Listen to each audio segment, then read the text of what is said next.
जैसा देश के गरीबों के साथ हुआ है, वैसा ही छल इस देश की माइनॉरिटी के साथ हुआ है। वोट बैंक की राजनीति में एक छलावा, एक काल्पनिक भय, एक काल्पनिक वातावरण और डर का माहौल पैदा कर करके उनको दूर भी रखा, दबा करके भी रखा और सिर्फ चुनाव में उपयोग करने का खेल चला। नमस्कार, मैं हूं नवेद और आप देख रहे हैं एनएमएफ न्यूज। देश की राजनीति में पिछले कई सालों से बीजेपी को मुस्लिम विरोधी बताने का खेल खेला जा रहा है। सालों तक मुसलमानों का हिमायती बनी ये राष्ट्रीय और क्षेत्रीय पार्टियां ही मुसलमानों की सबसे बड़ी दुश्मन है। मुसलमानों की हिमायती बनने वाली ये पार्टी अपनी राजनीतिक रोटी चमकाने के लिए बीजेपी का डर दिखाकर आज तक मुसलमानों से वोट तो लेती आई, पर क्या आज वो इन सवालों का जवाब दे पाएंगी? जिन मुसलमानों से एकमुश्त इन्होंने अब तक वोट लिया, उनकी स्थिति आज भी वैसी ही क्यों है जो आजादी के वक्त थी? सवाल तो यह भी है कि मोदी को आए तो सिर्फ 9 साल हुए हैं, लेकिन फिर क्यों आज भी मुसलमान अनपढ़ हैं? क्यों सरकारी नौकरियों में इनकी तादाद लगातार घटती चली गई? क्यों उनका जीवन स्तर 70 सालों में भी नहीं सुधर पाया? लेकिन मोदी राज में इन मुसलमानों को भी यह बात समझ आ गई कि मोदी मुस्लिम तुष्टीकरण पर भले ही यकीन नहीं रखते, लेकिन मोदी का मंत्र है सबका साथ, सबका विकास, सबका विश्वास। मोदी राज में योजनाएं धर्म देखकर नहीं आती, जो योजनाएं आती हैं वो सबके लिए एक सी होती हैं। और अब पीएम मोदी मुस्लिमों को सालों तक छलने वाली इन विरोधी पार्टियों के लिए मिशन भाईजान लेकर आए, जिसने विरोधी खेमे में खलबली मचा दी। जैसा देश के गरीबों के साथ हुआ है, वैसा ही छल इस देश की माइनॉरिटी के साथ हुआ है। दुर्भाग्य से देश की माइनॉरिटी को उस छल में, उस छलावे में ऐसा भ्रमित रखा गया है, उसको भयभीत रखा गया है।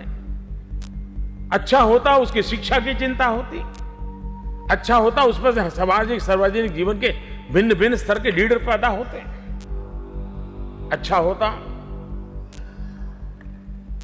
समाज के अन्य वर्गों की बराबरी में उनका भी आर्थिक सामाजिक विकास होता। लेकिन वोट बैंक की राजनीति में एक छलावा, एक काल्पनिक भय, एक काल्पनिक वातावरण और डर का माहौल पैदा कर करके उनको दूर भी रखा, दबा करके भी रखा और सिर्फ चुनाव में उपयोग करने का खेल चला कि हमें इस छल को भी छेद करना है। पीएम मोदी का यह बयान तो आपको याद ही होगा। मोदी का यह बयान सिर्फ बयान नहीं, बल्कि 2024 चुनाव के लिए उनकी रणनीति है, जिसे वो अब अमली जामा पहनाने जा रहे हैं। मोदी का मिशन भाईजान। साल 2024 के आम चुनाव में अपनी जीत सुनिश्चित करने के लिए बीजेपी पीएम मोदी के इस मिशन भाईजान पर काम करना शुरू कर चुकी है। इस मिशन के तहत मुस्लिम मतदाताओं में बीजेपी को लेकर जो भ्रांतियां हैं, जो जहर सालों तक विपक्षी पार्टियां फैला रही थी, उसे खत्म किया जाएगा।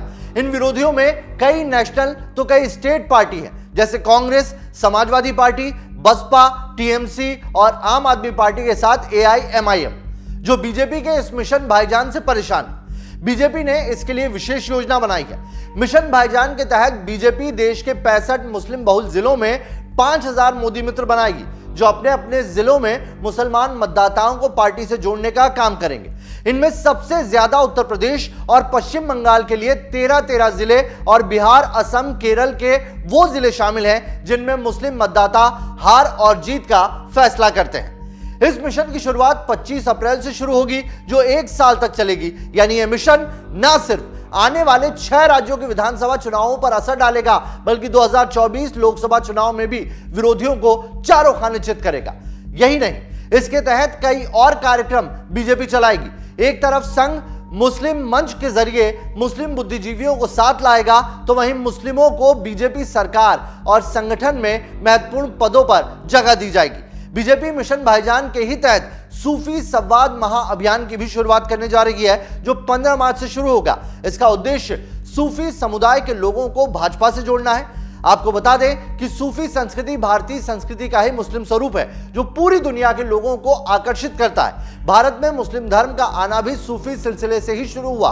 भारत के 70% मुसलमान सूफी संस्कृति पर यकीन रखते हैं। कैसे काम करेंगे मोदी मित्र? भाजपा ने इसके लिए बड़ी तैयारी की है क्योंकि यह जीत का मंत्र किसी और ने नहीं, पीएम मोदी ने दिया है। मीडिया रिपोर्ट्स के मुताबिक पहले जिला स्तर और बाद में ब्लॉक स्तर पर बनाए जाने वाले इन मोदी मित्र ने कार्यकर्ताओं के माध्यम से अपने अपने इलाकों के हर मुस्लिम मतदाता के घर तक जाएंगे, जहां वो लोगों को केंद्र सरकार के कार्यों और पीएम मोदी के संदेश के जरिए उनके मन में भाजपा को लेकर जो गलतफहमियां हैं उन्हें दूर करने का काम करेंगे। इन मुस्लिम बहुल जिलों में उत्तर प्रदेश के पश्चिमी हिस्से की बात करें तो यहां से कैराना, रामपुर, सहारनपुर, बरेली, नगीना, मुरादाबाद और मेरठ को शामिल किया गया है। वहीं पश्चिम बंगाल के बशीरहाट, कृष्णानगर, मुर्शिदाबाद, बहरामपुर, रायगंज, डायमंड हार्बर, जागीरपुर शामिल किए गए हैं। केरल के वायनाड, कासरगोड, कोट्टायम और मल्लापुरम और इडुक्की जिले भी इसमें शामिल हैं। तो जम्मू कश्मीर के 5 जिले के साथ साथ लद्दाख में भी बीजेपी मोदी मित्रों को उतारने जा रही है। त्योहारों पर मिलेंगे दिल। बीजेपी त्योहारों के जरिए मुसलमानों और हिंदुओं के दिल मिलाने का काम करेगी। अल्पसंख्यकों के त्योहारों के माध्यम से ही मुस्लिम समुदाय के बीच बीजेपी अपनी पैठ बनाने का काम कर रही है। पार्टी ने अपने कार्यकर्ताओं को केरल के मुस्लिम और ईसाई परिवारों के बीच अपनी पहुंच बढ़ाने के आदेश जारी किए हैं। भाजपा कार्यकर्ता इस्लामिक और ईसाई त्योहारों पर न सिर्फ उनके घर जा रहे हैं बल्कि उन्हें भी अपने त्योहारों पर घर पर इन्वाइट कर रहे हैं। पार्टी को लगता है कि इससे वो केरल में वामपंथी किला भेदने में कामयाब होंगे। मुस्लिम आ रहे हैं मोदी के साथ। गुजरात में तो मुस्लिम मोदी के साथ हैं ही, अब दूसरे कई राज्यों में भी मोदी राज में मुस्लिम समझने लगे हैं कि मोदी विरोध जो उनकी दिमाग में कांग्रेस और दूसरी पार्टियों के जरिए डाला गया वो सिर्फ उन्हें वोटों के लिए मोहरा बनाने का काम था। तो वहीं पीएम मोदी खुद बीजेपी कार्यकर्ताओं को कह चुके हैं, आपको सबके बीच जाना है, फिर चाहे वो मुस्लिम परिवार भाजपा को वोट देता हो या ना देता हो, उस मतदाता के घर तक भी आपको पहुंचना है। भाजपा अल्पसंख्यक मोर्चा के राष्ट्रीय अध्यक्ष जमाल सिद्दीकी ने अमर उजाला को दिए एक इंटरव्यू में बताया कि प्रधानमंत्री मोदी के कल्याणकारी विकास कार्यों के कारण समाज के सभी वर्गों में उनके प्रति आकर्षण बढ़ रहा है। मुस्लिम समुदाय भी इससे अछूता नहीं है। यूपी के रामपुर जैसे मुस्लिम बहुल लोकसभा क्षेत्रों में भाजपा को मिली जीत ये सुनिश्चित करती है कि मुस्लिम मतदाताओं में अब प्रधानमंत्री मोदी और भाजपा के प्रति सोच में बदलाव आया है। हम हर मुस्लिम बहुल लोकसभा क्षेत्र में जिला और ब्लॉक स्तर पर कार्यकर्ता बनाएंगे। इनमें हर कार्यकर्ता से केवल 10 वोट भाजपा से जोड़ने की उम्मीद की जा रही है। यूपी विधानसभा चुनाव में यह कोशिश सफल रही थी और अगले लोकसभा चुनाव में भाजपा मुसलमान मतदाताओं का समर्थन हासिल करेगी, ऐसी उम्मीद है। बीजेपी की कोशिशों का ही असर है कि अब तक कांग्रेस और सपा के लिए वोट मांगने वाले शाही इमाम भी अब बीजेपी के समर्थन में खड़े। डॉक्टर हर्षवर्धन साहब ने जैसे फरमाया कि इनसे मेरा ताल्लुक आज का नहीं, वर्षों पुराना था। और जिस काम के लिए डॉक्टर साहब से मैंने कहा, इन्होंने फौरन उस काम को किया। जब लॉकडाउन चल रहा था और बीमारी पूरी फैली हुई थी हिंदुस्तान भर में, जिस तरह से लोग आ रहे थे, हॉस्पिटल में जगहें नहीं थी, लोग परेशान थे, डॉक्टर साहब को फोन किया। डॉक्टर साहब उस वक्त हेल्थ मिनिस्टर थे, जिन्होंने फौरन उसमें मदद की, लोगों को दाखिला दिलवाया। यही नहीं बल्कि कुछ लोगों की मुलाजमत का सवाल था। मैं डॉक्टर साहब से कहा कि डॉक्टर साहब भी परेशान है, उसको मुलाजमत मिल जाए। डॉक्टर साहब ने 3 से 4 दिन के अंदर उनको नौकरी दी। ये डॉक्टर साहब का रिवाज जो हमेशा से रहा है, कोई ताल्लुक ही बुनियाद पर, क्योंकि इनका ताल्लुक खुद इस पुरानी दिल्ली से, यहीं पैदा हुए, यहीं रहे, यहीं खेले, यहीं परवरिश हुई, यहीं तालीम हासिल की, उसका असर किया। फिर इनका अपना जो नेचर है हर एक के साथ ताल्लुक रखने का, वो हिंदू हो, मुसलमान हो, किसी की मदद से ताल्लुक रखने, ये अच्छा इनका एक नेचर है। 15 मार्च से सूफी संवाद। प्रधानमंत्री नरेंद्र मोदी के 2024 के सपने को साकार बनाने का काम अब सूफी संत करेंगे।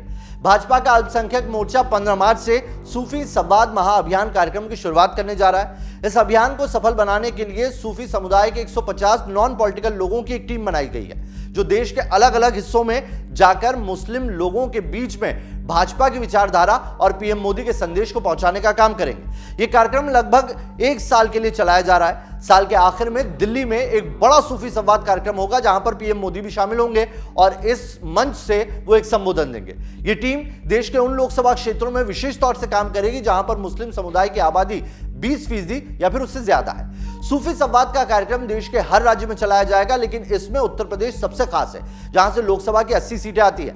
यूपी में सूफी संवाद के 20 बड़े कार्यक्रम मुस्लिम बहुल इलाकों में होने हैं, जिनमें सहारनपुर, मेरठ, रामपुर, आजमगढ़ और कई और इलाकों को शामिल किया गया है। इसके अलावा केरल और पूर्वोत्तर में भी सूफी संवाद करने की योजना है।